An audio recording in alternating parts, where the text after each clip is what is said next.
படுக்கையில் இளைப்பாறுவார்கள். இன்னைக்கு நான் உங்களுக்கு இளைப்பாறுதல்ங்கிற தலைப்பில் கொஞ்ச நேரம் கர்த்தருடைய வார்த்தைகளை பகிர்ந்து கொள்ள விரும்புகிறேன். அல்லேலூயா.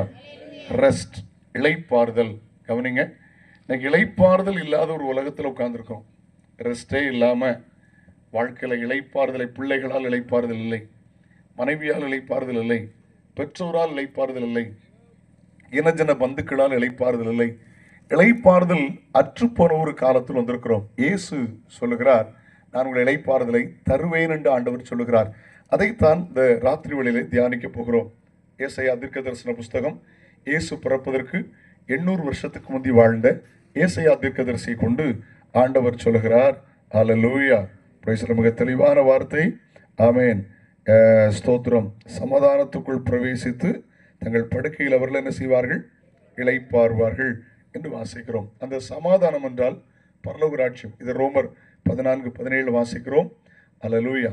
தேவனுடைய ராஜ்யம் புசிப்பும் குடிப்பும் அல்ல, அது நீதியும் சமாதானமும் பரிசுத்த ஆவியினால் உண்டாகும் சந்தோஷமாயிருக்கிறது என்று வாசிக்கிறோம்.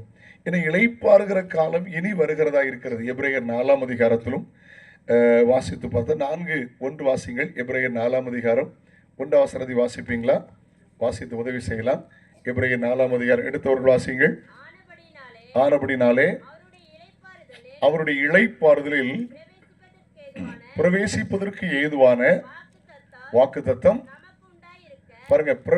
அதைத்தான் 7 வாக்குத்தத்தங்களை உங்களோடு பகிர்ந்து கொள்ள விரும்புகிறேன். அவருடைய இளைப்பாறுதலில் பிரவேசிக்கிற வாக்குத்தத்தம் நமக்கு உண்டாயிருக்கிறபடியால்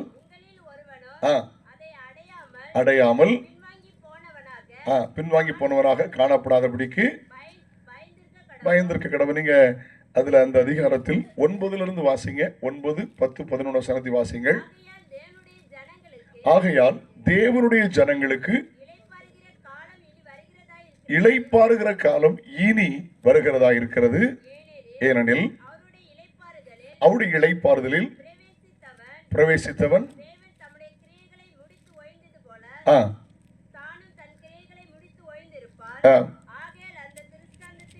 அந்த திருஷ்டாந்தத்தின்படி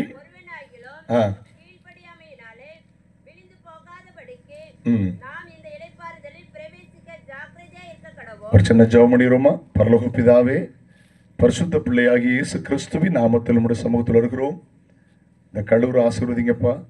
இந்த சுற்று வட்டார கிராமத்தையும் மக்களை ஆசீர்வதிங்க. கடந்த வருஷத்தில் இந்த பகுதி நல்ல மழை தந்தீங்க. எங்கேயும் கோடை மழை பெய்யட்டும். இந்த உஷ்ண நாட்களில் யாருக்கு எந்த வியாதியும் பாதிப்பு இல்லாதபடி தேசத்தை நீர் பாதுகாக்க ஜெபிக்கிறோம். ஆண்டவரை திரளாய் கூட்டி சேர்த்திருக்கிற அன்பான தேவ மக்களுக்காக ஸ்தோத்திரம். இந்த தேவனுடைய வார்த்தை உண்மையாய் இவர்களுக்கு ஆசீர்வாதமாக இருக்கட்டும். ஒரு உண்மையான இளைப்பாறுதலை பெற்றுக்கொள்கிற வாக்கு தத்தங்களை சுதந்திரித்துக் கொள்கிற நேரமாக இருக்கட்டும். நான் சிறுக, கர்த்தர் இயேசு மாத்திரம் உயர்ந்திருப்பீராக. வசனத்தை கொண்டு ஊழியத்தை நிறைவேற்ற கர்த்தர் நீர் வந்திருக்கிறதற்காக ஸ்தோத்திரம். நான் அப்பிரயோஜனமானவன், என் கடமை மட்டும் நான் செய்கிறேன். கர்த்தர் பெரிய காரியங்களை செய்யும். இயேசுவின் நாமத்தில் ஜெபம் கேளும் பிதாவே, ஆமென். அல்லேலூயா.